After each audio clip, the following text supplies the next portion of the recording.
Divergence SMP started in March last year. Now it's January. A new year. Soon this SMP will end. Season 3 will begin on a new world. But today I want to look over everything I've made in this SMP. There are many different types of Minecraft players. Builders and redstoners and explorers and speedrunners. But I'm a farmer. I love to build farms. So if you see in this video a farm that interests you, you can find a video on my channel of me building it. But I wanted to take a moment to reflect on what I did in this SMP. What have I built? And I think it all starts with my main base, the Sky Island. In here I have a trade hall, an iron farm. I initially built this before crafters were a thing, but after crafters were added to the game, I added some extra features to this where all of the poppies that come from the iron farm are composted into bone meal, which is then converted into bone blocks and deposited in that chest. All of the iron ingots are converted into iron blocks and deposited in this chest, all automatically. Boy, I love that crafter edition. I have a variety of villagers here that give me everything I could ever need. None of them have been zombified and cured because, well, I have farms to sell them enough stuff to get me all the emeralds I could ever want.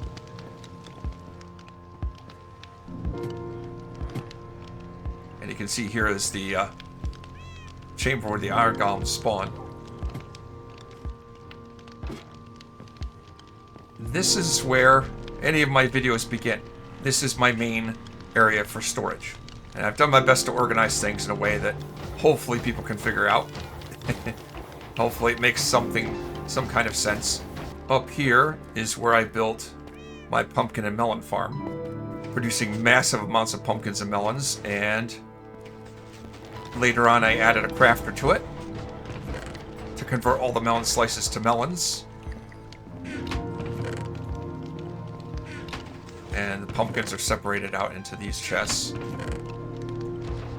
And unfortunately, the sorting system is not perfect.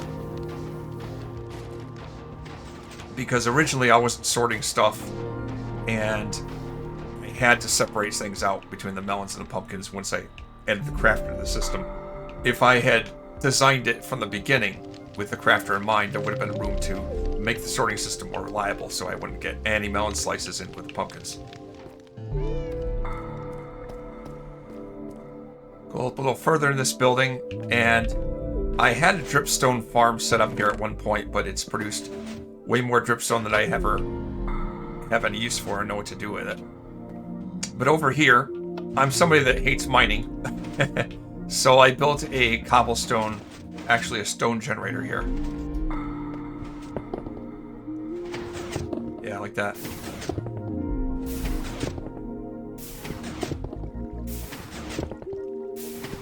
It's designed for stone generator I really like to use. Although, honestly, with a beacon and haste too, I could have probably done it more efficiently than that.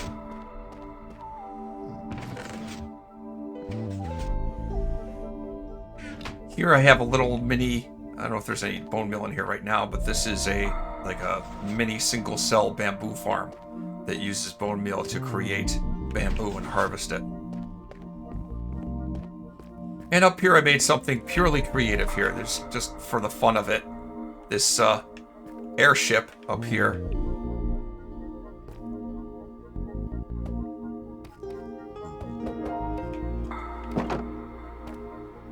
And I got some, these are not piglins, these are zombified piglins, but they have piglin heads on.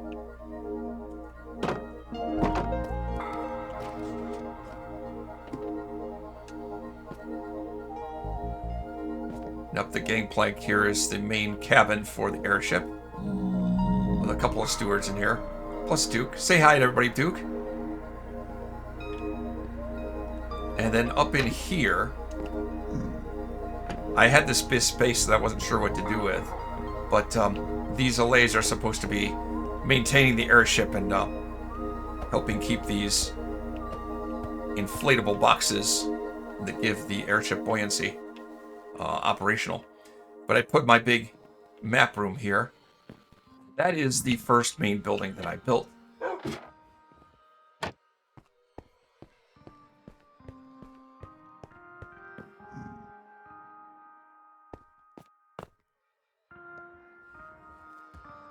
Across the way over there is corporate headquarters. Actually, let me fly down to one of these other islands first.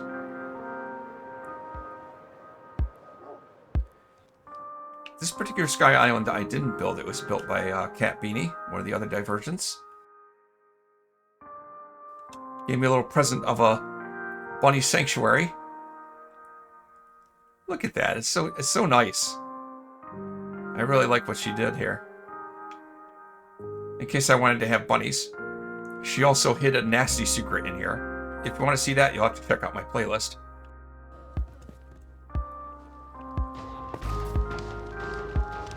Swing down over here. The annoying thumping is coming from my honeycomb and honey farm.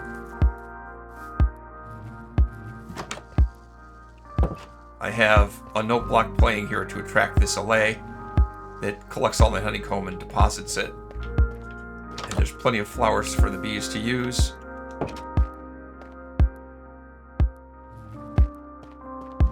Let me sleep till morning and get all the bees to come out.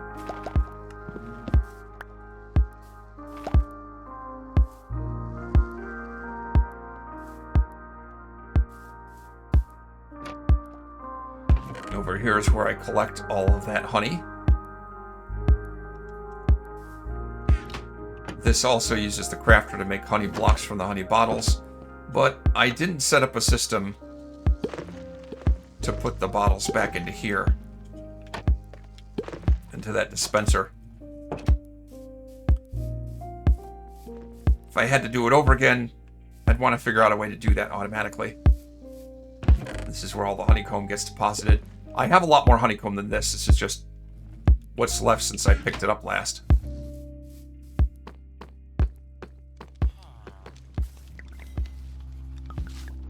If I travel down over to here, this is a little island that I made just for the fun of it, just to look pretty. I have a frog pond.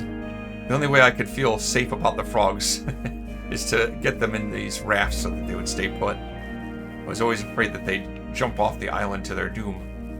But I have a nice fishing pole here. So if I ever felt like fishing, this is a good place to do it. Not that I'm into fishing at all. If you just feel like chilling and doing a little fishing, it's a good place for it.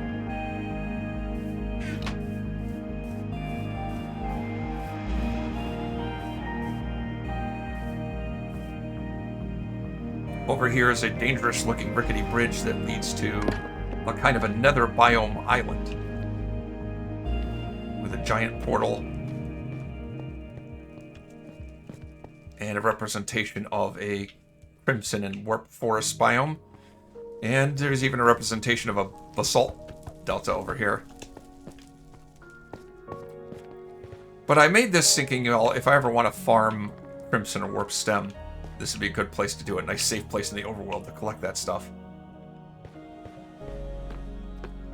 And this is corporate headquarters over here. In hindsight, I probably should have built my initial island a little bit higher. I made it just high enough so that it was above the clouds, but then put these other islands lower than it, and then, you know, clouds are passing through it.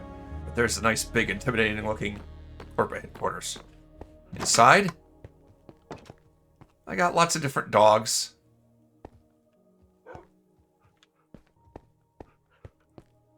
That are using the new dog armor that got added since this SMP started.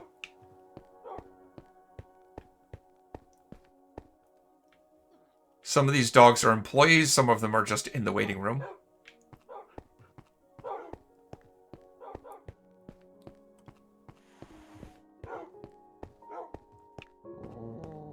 And then up above, you might be hearing some sounds of... Oh, actually, up here, one of the other Divergents, Silly, made big potato statues around my main base as a prank, and I decided to create this area, the Institute for the Study of the Eradication of Potatoes. And I have a potato lab over here, an alternative crops lab. So originally this potato lab had just all potatoes planted in it. For some reason I decided to change it over to beetroot. Not really sure why I did that, but as you can see, I have a lot of rotten potatoes in here. Oh. I think somebody left me a present here. Yeah, I think the idea was supposed to be, well, I have other crops besides potatoes on this side, and over on this side I'd have just potatoes, but I decided to plant other things in there now.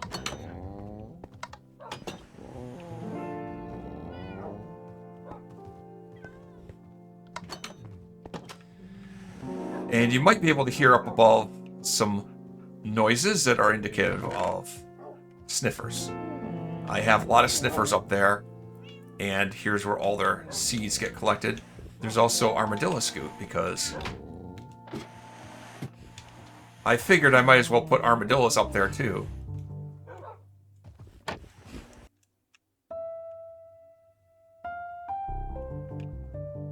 I wonder if maybe the armadillos kind of got caught up here. And they're stuck in there and can't figure out, maybe their AI can't figure out how to get out.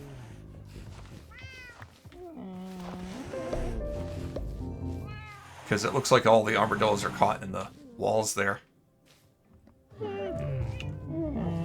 It's another design consideration if I ever want to rebuild this thing. Make a new design. Ancient floor rejuvenation research. That's what I call that floor.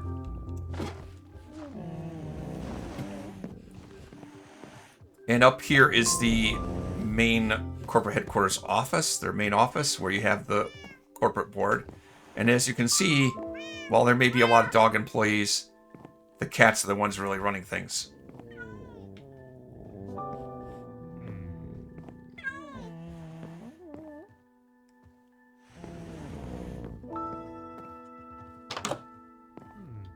I have since decorated all these side rooms.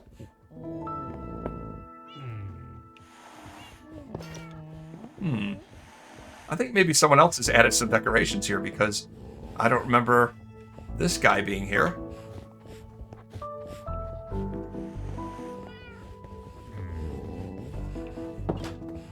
Maybe I put that in there, maybe somebody else did. It's one of those things that you spend like 10 or 11 months in a world, and sometimes you forget what you've built. Here's a little record archive storage.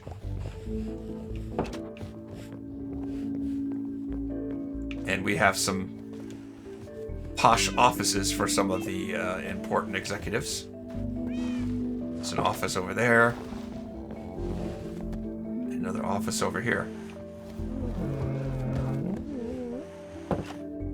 But this corporate HQ building was really big, and I had a lot of extra floor space. Up here, when the Crafter update came out, I went really crazy and built this Rube Goldberg device that converts the basic raw materials into crafters and outputs them to here. So I made a mechanism to craft crafters automatically. Up above that, I put a nice library, which has... Oh, no, there's not mending books in there. I'm using chiseled bookshelves. I have the mending books in these bookshelves.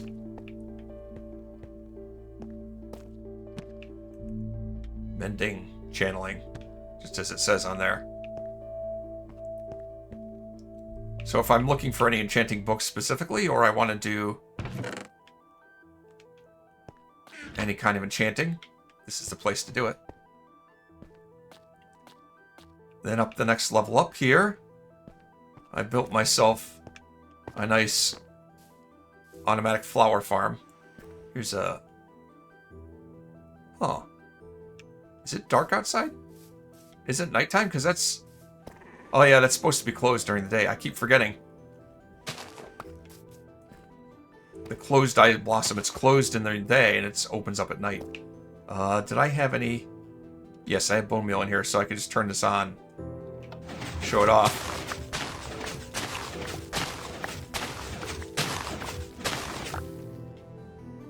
A pretty effective farm, if I do say so myself.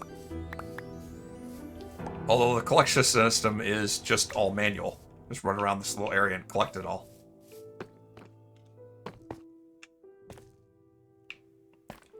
And here I have individual samples of all the flowers that I have right now that I could use in this. So initially a lot of the floor space here, like the upper level, was open, and I added the flower farm, and I added the auto crafting crafter. The crafter auto crafter. Yeah, the crafter auto crafter, and this library and this flower farm later on. And up on the roof, I got this little landing pad and a lay here. I put this alley up here because I thought this was an ideal place to farm various kinds of trees. And I was actually farming some mushrooms up here. Some brown mushrooms and red mushrooms. And using the alley to help me collect all the stuff. If I go back downstairs, there's one more addition in my base I can show. Next to corporate headquarters, Granny's Kitchen. I made a little diner because I figured people that worked in corporate headquarters would want a place they could go out to eat once in a while. Grab a quick lunch. And I made it in the form of kind of an automat. You push the button, you get whatever food. And then over here I have the grannies working in Granny's Kitchen. This used auto crafters for the stovetops over there, as well as for a number of these things, like the vegetable soup, Granny's favorite stew, the suspicious stew. That's all stuff that is actually getting crafted on the fly with crafters when you push the button, because individually these things are not stackable. You can show that off back in the employees only area, I suppose. So you got all the different ingredients for beetroot stew and mushroom stew and suspicious stew. And then the stuff that's stackable just gets dispensed immediately. Except rabbit stew. The problem is that rabbit stew requires 5 ingredients, and I never figured out a way to use a crafter to automatically craft something that has 5 ingredients. There's very few things in Minecraft that require 5 ingredients to make, 5 different kinds of ingredients. Rabbit stew is the only one I can think of offhand. Anything that's 4 ingredients or less, I can make with a crafter automatically. And that's all of my base. Now I can show off some of the other things that I've built on this SMP. First, by traveling east. I made a couple of farms over here. There's a drowned farm here, and then a mobhead farm over here. I built the drowned farm first. That's one of the earlier farms that I built because, well, you need tridents for trident killers, right? And this farm produces lots and lots of tridents, as well as, you know, a variety of other drops like nautilus shells and copper. Although you really wouldn't make a farm like this for copper, but it does give you a bunch of tridents, and I use tridents in many of my other farms. Sometime later, I built this farm here, which is a mobhead farm. It's pretty much a general purpose mob farm with one important difference, which you kind of need to see it rain. In hindsight, I see that there's a better way to make this design. The idea was, and I'll try to show it off if it will ever start to rain. I have a trident with channeling here that's stuck to a lightning rod. And then when I move the sticky piston, it will cause lightning strikes as long as it's raining. But I have to wait for it to rain to show that off. But with this design, the lightning strike would cause any creepers in here to turn into charge creepers, and then I could light them up with a lighter and get the mob heads. But every time I did that, all these slabs would get broken, and I had to place them again so the baby zombies wouldn't end up getting out. I think there's a better way to do this, though. I'm going to see if I can change this right now. I think if I do it like that... Hang on, let me check. Yeah. I believe this fence will keep any baby zombies from getting out. The fence itself is protected by the obsidian floor over here, so the creepers aren't going to set that off. It's a design improvement that I figured out later. when I made a different kind of mob head farm. I'm just going to wait around for a little bit and see if it starts to rain. I can demonstrate this thing. Well, I was thinking I could AFK here for a little while, and I've been AFK for about a half an hour waiting for it to start raining. It could take up to 2.5 hours, though, so that may not be that smart. But, yeah, after about 30 minutes, I've accumulated a lot. Yeah, I was hoping to show this off when it's raining, but, of course, it's not. The world's not cooperating right now. The one time I want it to rain, it's not happening. But when it's raining, it's a very effective farm. Still, you know, like with this fence I just added, there are improvements I can make to make it a little bit better. Maybe in Season 3. For now, I'm going to head back to my base, and then from there to the Nether, to show off a couple other farms I made. Okay, getting a little laggy in here. I have my obligatory basalt generator here, but I want a lot of blocks to build. Because my sky base is so high up, I actually put the Nether portal to it high up in the Nether, and the main Nether Hub road is down lower. I made this spiral staircase leading down, which nobody likes. Everybody hates this staircase, and as a result, another one of the diversions put this scaffolding in here so you could like go straight up and down rather than having to spiral around and make yourself dizzy. Apparently people don't like that. I don't know. I don't get it. But on the way down this staircase, about midway down, there is the automatic bartering setup right here. It's a pretty big and impressive building.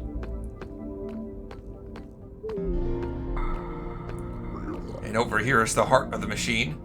Do I have any gold in there? Doesn't look like I have any gold in there right now. But I brought some.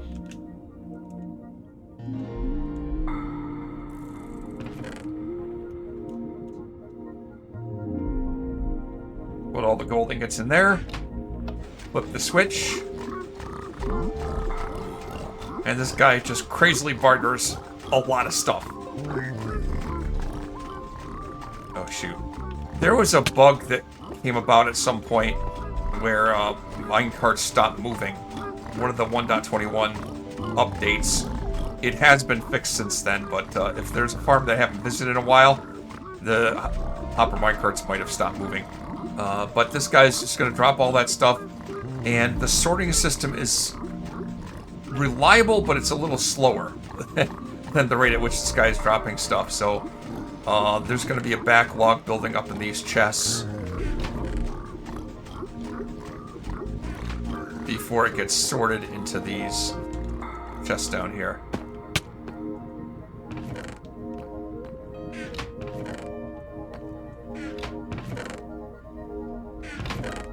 Lots of stuff in here. All the different things you can get from bartering with piglins. There's also chests over here for unstackable items. I think I figured out a way that I can separate the books from the potions and bottles. And I can have the potions and water bottles separated and the books separated. And then the only other thing that's unstackable would be the iron boots, which I could automatically smelt. I think I figured out a way to do that, and if I ever rebuild this thing on a future season, I might do that. Now, if I continue down to the main hub, I can show off a farm that was really super efficient, and everybody really liked it. My Froglight farm. But this farm is quite some distance away. So I built this ice boat road to get me to it. But sometimes, depending on how the server is running, the train might not load as fast as the boat can move. As you can see, it's I gotta wait for a minute for the game to catch up.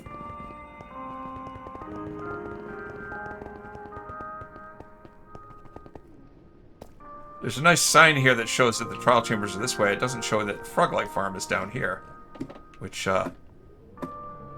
probably ought to add a sign for that. But this is the Froglight Farm. I have 2 of each kind of frog.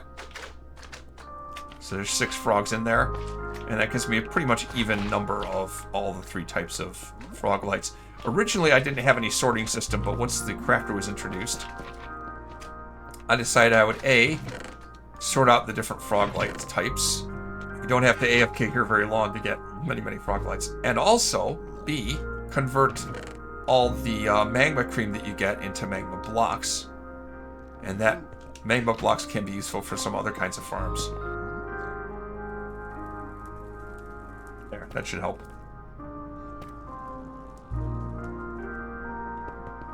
That mob head farm that I showed off earlier will give you creeper heads and skeleton heads and zombie heads.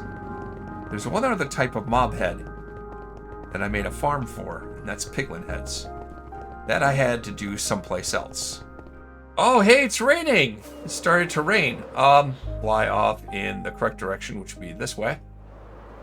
Let's go back to that mob head farm for a minute. There we go. We got a creeper that's dropped in there. Now when I move this, lightning strikes and makes that guy a charge creeper. And just wait around for a minute to get a nice pile of mobs in here. Alright, wait a minute. Let's do this. I got more charge creepers. There we go. And just like that, from that one explosion, I get 10 mob heads. Pretty nice. To do this in Java Edition, you know, I explained it when I built this thing. The Java Edition version of this farm would be a lot more work, a lot more tedious to do. But while it's raining, I'm going to show off something else I did with that kind of channeling trident. The area around World Spawn's been built up quite a bit. There's a lot of stuff here. But I made this statue here, kind of an idol thing. And inside, there is a channeling trident stuck to a lightning rod on a sticky piston. I flip the switch. Oh, it fell down. Right, this may hurt me because the lightning's going to strike next to me. Ow.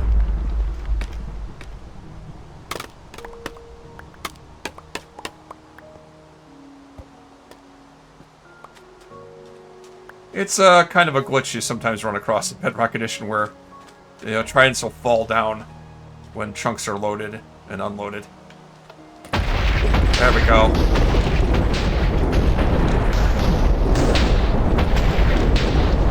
A mighty impressive light show, if I do say so myself.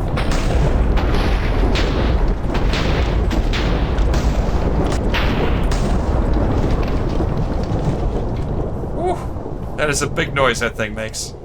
There's a couple other things that I made that I can show off at World Spawn. One is this church that I made as part of a build contest for Pride Week, or was it, no, Pride Month. Just build something in a chunk for Pride Month, and I built a Pride-themed church. Now, I can't take responsibility for all of this. Some of this interior was enhanced for a wedding that happened here. Yeah, we had a wedding on Divergence in this church. It was a really nice event. That's something that I didn't show off in any of my videos, but there is a link in the description to the other Divergence, and many of them streamed it, so you could see it there. There's a little house over here, if I can remember where it is, where I constructed an infinite storage system. This thing here has multiple double chests full of cobbled deep slate in it. And they're all stored in a bunch of minecart chests that are in that space right there. And there's a system here to unload it into this chest. I just flip the switch and it will start to unload all that cobbled deep slate into the chest. So, and up here you can put any kind of stackable items in here to get stored into there. So it's a neat little micro storage system where you can store a whole bunch of stuff in a little space.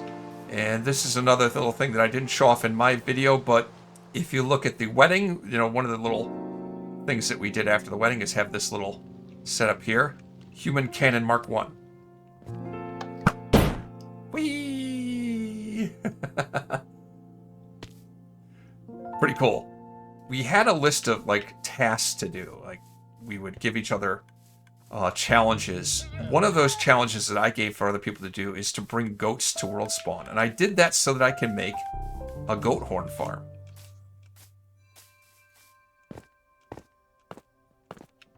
Which I put over here. Originally, this space had a rabbit farm that I made because I knew that bundles were coming to the game, and originally the crafting recipe for bundles was 6 rabbit hides and 2 string. But that's changed so that it no longer requires that. It now requires 1 string and 1 piece of leather, and that's it.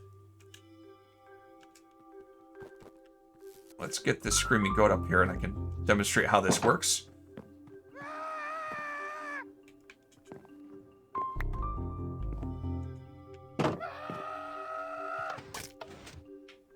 Screaming goats are a lot more aggressive with ramming things, and you see that went after that armor stand, and the armor stand got moved out of the way, breaking his horn off, and it ends up in this chest.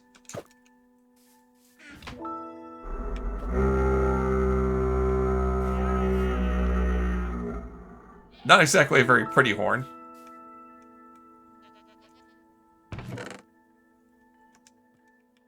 But I've been able to collect all the different kinds of goat horns with this farm. There's a few other farms I made over here in the ocean. This is a general purpose mob farm that I built.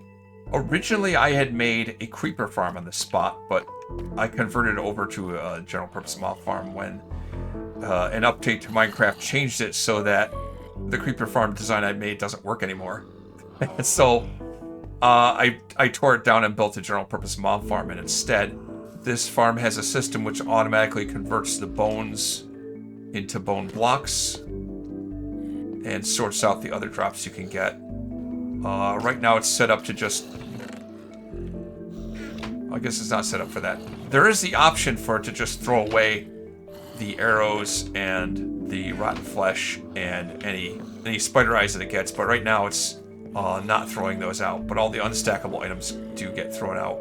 After I built this, other divergents were using it and somehow managed to blow it up more than once. I don't know how. It's one of those things where I don't see them do it, so I don't know what they did to cause it to blow up. But it annoys the hell out of me that I thought I made this so that it's pretty effective and pretty foolproof, and yet people still manage to find a way to blow it up. Something I'll have to work on trying to figure out how to make it more foolproof the next time I build one. This is a statue of one of the other divergents, Major Madden of Married in Minecraft. I made that for a task to make a statue of your favorite divergent. And over here I have the resin farm. When the Pale Garden came out, I thought it'd be a good idea to make a resin farm.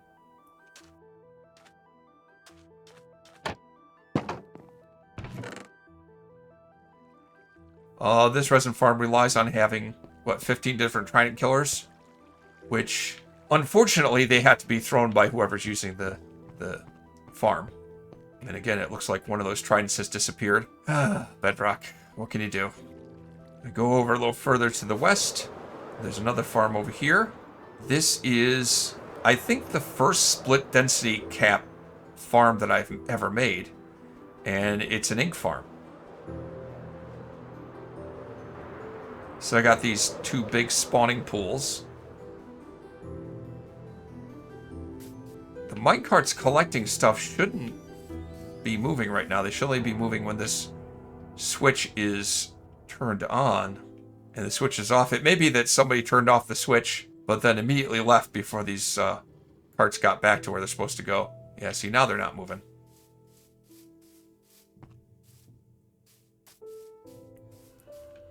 Because it takes time for those carts to get back home and stop. You press that little button that's, unfortunately, I didn't think of that, but it's hard to see. And you just wait here on this spot. This is your AFK spot. And you get squid spawning on both sides. And the ink gets collected. It is a very effective, very successful ink farm. I was going to show off the Piglin head farm. Oh, and on the way out there, you see this thing here? This is part of a little scavenger hunt that I made. A treasure hunt. I gave all the other Divergence maps, locked maps that showed a certain area. And I told them to go where that map is and look for a tree that doesn't belong. And then I placed down these crimson stem trees, and then I put a barrel underneath the tree. And this was, at the time, this was buried. You'd have to dig to find it. And it contained a prize, along with a note with a clue for an even bigger treasure. That they'd have to figure out the clue to find it. Every Divergent had a different clue. Some were easier than others, admittedly. And up over here, there's a witch hut. Someone at some point, I don't know who, had set up like a starter base camp here at this witch hut. But going into the Nether from here, I discovered that it goes to a crimson biome. And that's ideal for finding piglins. So, kind of startled me there. We have a little pen here for charged creepers. In the case of piglins, getting the piglin heads, I had to bring the creepers to the Nether. I couldn't bring the piglins to the overworld. And I didn't see any point in making an individual creeper farm just for this. So I would just wander around here at night and collect some creepers, put name tags on them, and get them to chase me up here over these trapdoors, lower the trapdoors, and get them to fall into this area here.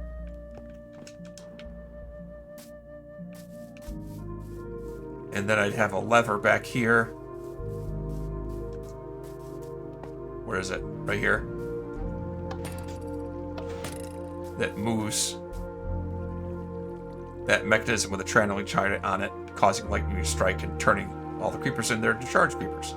Then I'd take on a minecart one individual creeper down and through that portal. And I believe over here, so this is where the portal that the creeper comes through comes out, and then he falls down into that pit down there. I would have to take one at a time, get piglins from out here, and get them in a boat and put them over to here. Close these doors, then break the boat and get them to run into that pit.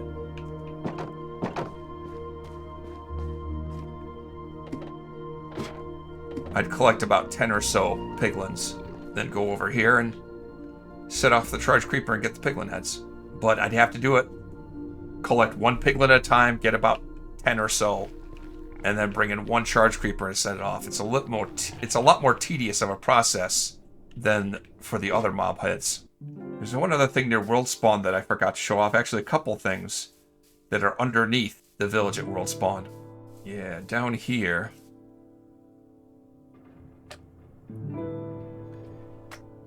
DigginTruths made a slime farm down here, and a group of us spent a long time trying to light up the area around it and spawn-proof everything. Let's see if I can get a good look at it here. Yeah, made a slime farm here. This is across a couple of slime chunks. The update I call the Crafter Update. Introduced slime potions. And I made my own slime farm over here that used armor stands that you just dump down here. You throw an oozing potion on it, and then a couple of harming potions, and you get lots and lots of slime balls out of it. It no longer works because the oozing potion no longer works on armor stands. So to do this now, you'd have to use like snow golems. So I'd have to change it to the way I made it, a farm just like this in Java Edition that used snow golems. It may still be more effective than Java Edition version, because I don't know if they nerfed it the way they nerfed Java Edition oozing potions. Something I have to test out at some point. But I had a bunch of medium slimes that I name tagged, cut them down to small size slimes and put them in this boat. So there's 16 in here. That fills up the mob cap for cave spawns, which means by doing that, I've like nerfed Diggin's farm. It's not going to produce any slimes anymore. I figured I could do that because this farm is just going to be so much more effective. Also over here I built a glowing farm. Oh, see, I have that problem again. Do I have a trapdoor? Yes. This works very similar to the ink farm.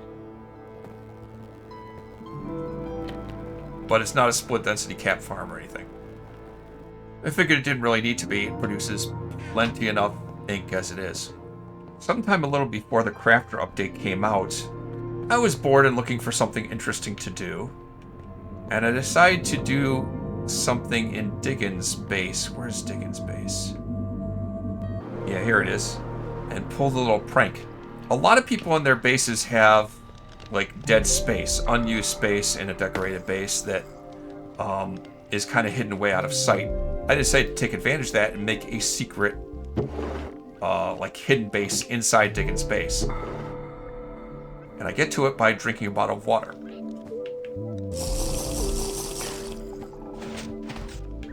Oh.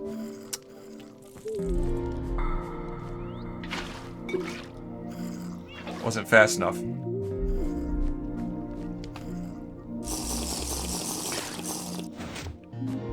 There we go. And in here I made a little hidden base. There's calibrated skulk sensor that's keyed in so that when you drink a bottle of water, it will open the door. I had a little setup here that I could camp out here for a while. I want to see how long I camp out without getting seen. So I got a bed over here. I have the ingredients to make invisibility potions. So if Diggin was online, I could still be here invisible and undetected. And I also built a cactus farm here. It's a very small cactus farm, but effective. It's produced a healthy amount of cactus for her. Just a fun little distraction that I did while I was waiting for the next update to come out. And there was another farm that I made at one of Merry Minecraft's bases. They don't necessarily have a single base that they operate at, but typically what they'll do is they'll find a village that needs saving and they'll fix it all up. And I made a farm there because I saw Major Man manually making a lot of mud for a build. And I thought, well, that could be automated. So right over here,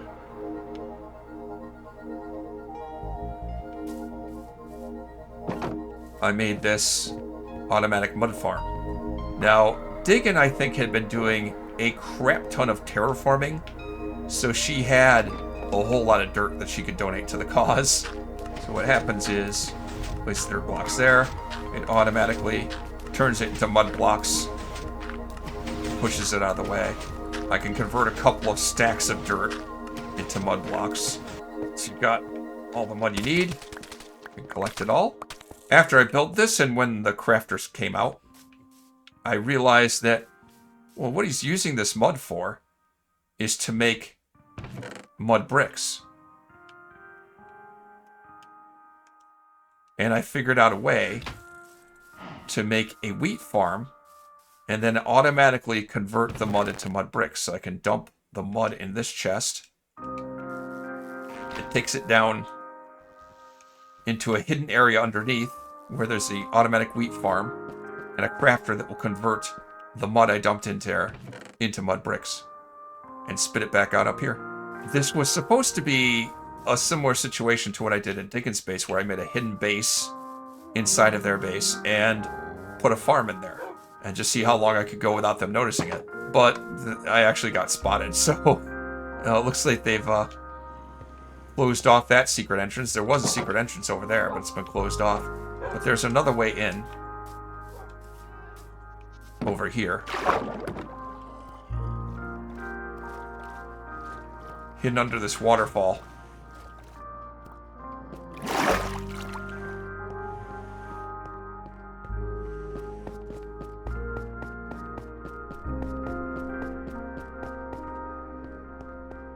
Down here I have a similar setup where there's some potion making stuff, so I can make invisibility potions over here. And some potatoes so I could keep myself fed while I was here. And then over here is the automatic wheat farm.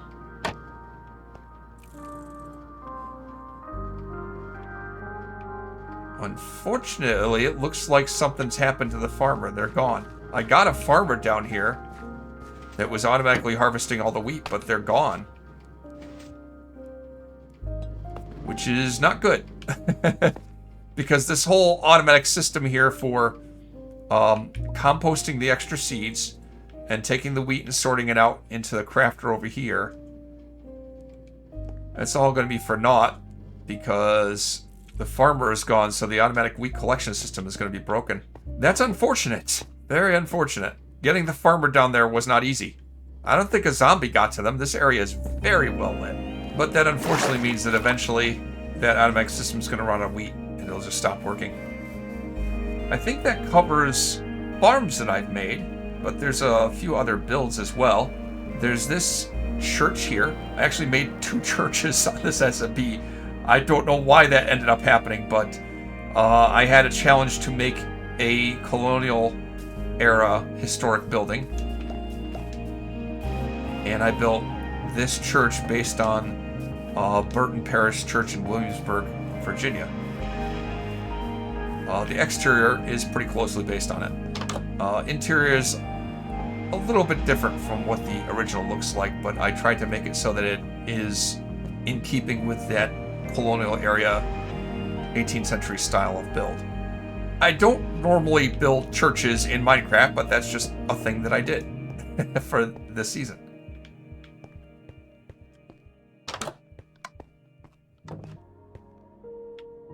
And since the Burton Parish Church is Presbyterian Church, I made an approximation of a Presbyterian flag there.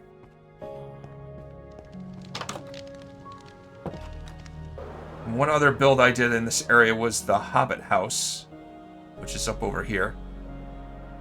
There's a little dirt path that leads up to it.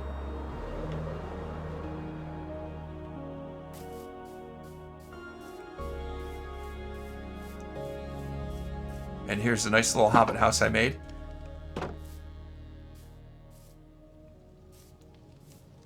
I think it looks pretty nice. It's building it was a bit of a pain because a creeper showed up and caused me to really lose my cool.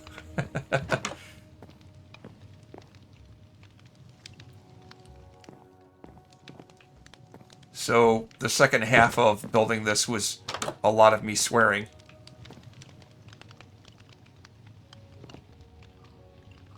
But I like the way this came out. You got the bedroom on one side, kitchen on the other side, and then the back storage / pantry area.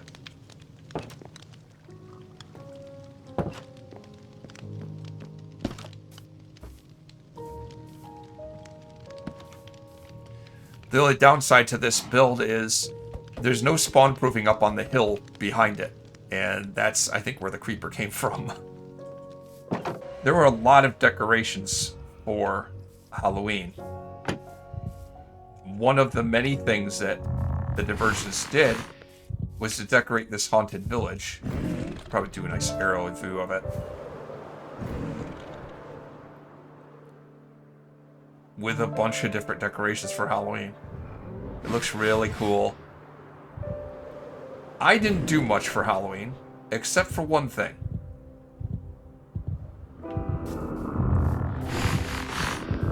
I think you can hear what I did.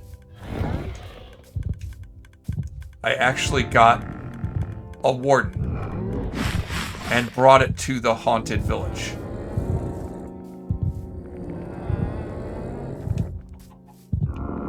It's loud and it's scary, but in fact, at least it should be, as long as you don't go any closer than this fence, it shouldn't be able to... Oh, no. No. There's a skelly shooting at me, and I can't see it. Well, this haunted village is appropriately scary.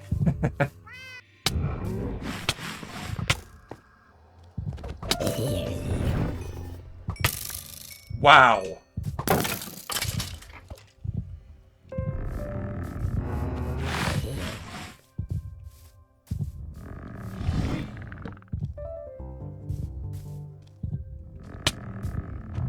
I'd like the haunted village to be scary, but safe, not really dangerous.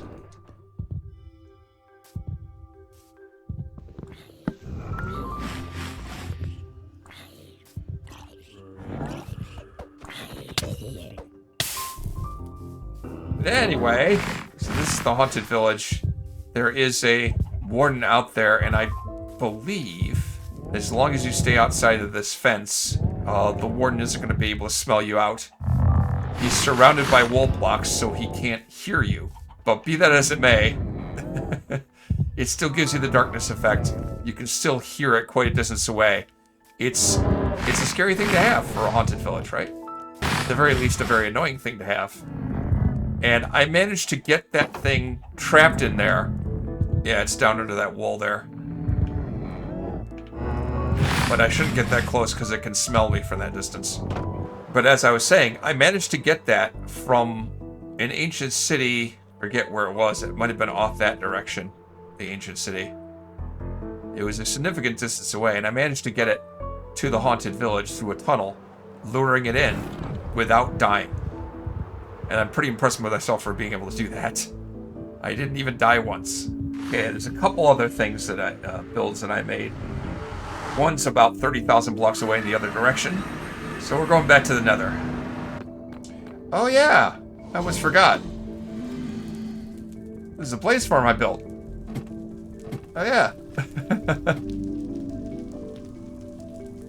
I got tired of watching the other Divergence struggle with trying to fight blazes to get blaze rods, and I made this farm for collecting blaze rods.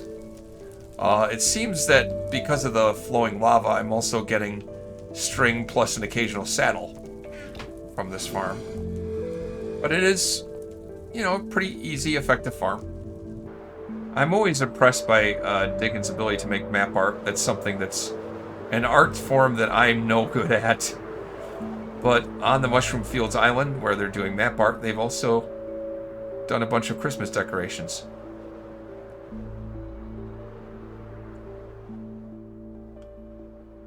And I made something not so Christmassy here. I made an amusement park ride. The Infinity Loop.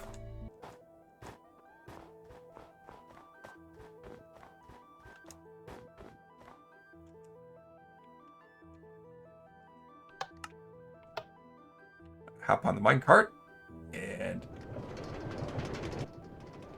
I go for a ride. The minecart loops me all the way around.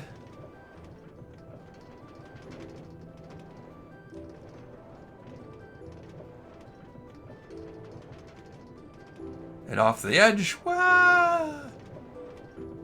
And then I bounce back up. And then go back down. Once I get to the bottom, then I return back up and repeat the loop. And I can just go on and on this ride forever. Until I eventually get bored with it and decide I want to get off. I did make it so the scaffolding supports on this so that you could hop off at any point and be able to climb your way back down again.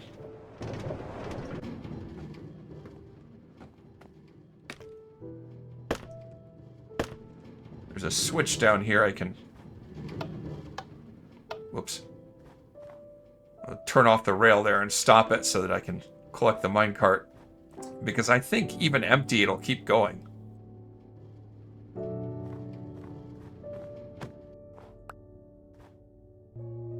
That was a fun little ride I threw together. Now, let's see if I can find my way to that woodland mansion. It's far away. I really have to get through the Nether. It'll take me forever. Even through the Nether, it's probably a 20-minute trip. Whew. That was a long trip. Oh, gotta give things a second because there's a bit of lag going on. Nice. They set up a nice lightning rod to prevent things from catching fire. They placed it smartly. That's pretty good. So this is a woodland mansion that a lot of decorations have been done here. A lot of Divergents have added their own contributions. This is the room that I decorated. And I have to tell you, placing this floor of live floor blocks was a pain in the backside. I think it came out looking pretty nice. I don't know that it was worth the effort of walking all the way out here to show this one room in the woodland mansion that I decorated. As I say, a lot of other Divergents have contributed to this, and there's a link in the description below to their channels, their YouTube and Twitch channels, where you can see the stuff that they've done in this world. I know that I could try to tour the areas of map that I know people have worked on and show off stuff they've built, but honestly, I couldn't do it justice. There is too much. I think with that, I've shown everything I've built in this world. It's a lot. And multiply that times the half a dozen members that are active on this realm that do things, make builds. It's a whole lot. Alright, that was a 20-minute trip. Let me head back. This video has been all about looking back, assessing what was good about the last year and what could be done better next time. Minecraft is a game of infinite possibilities. Do you have plans to do something new in your Minecraft worlds this year? Let me know in the comments. The map for Season 1 of Divergence SMP is available for download, and Season 2 will be available soon. Check the link in the description. Season 3 of Divergence will be starting in a few months. In the meantime, my Hardcore World streams will continue, as will the Open World Zombie Apocalypse series. And I and the other Divergence members have some special plans before Season 3 begins, so stay on the lookout for that. My name is Amanchu, and this was Amanchu's Divergence SMP.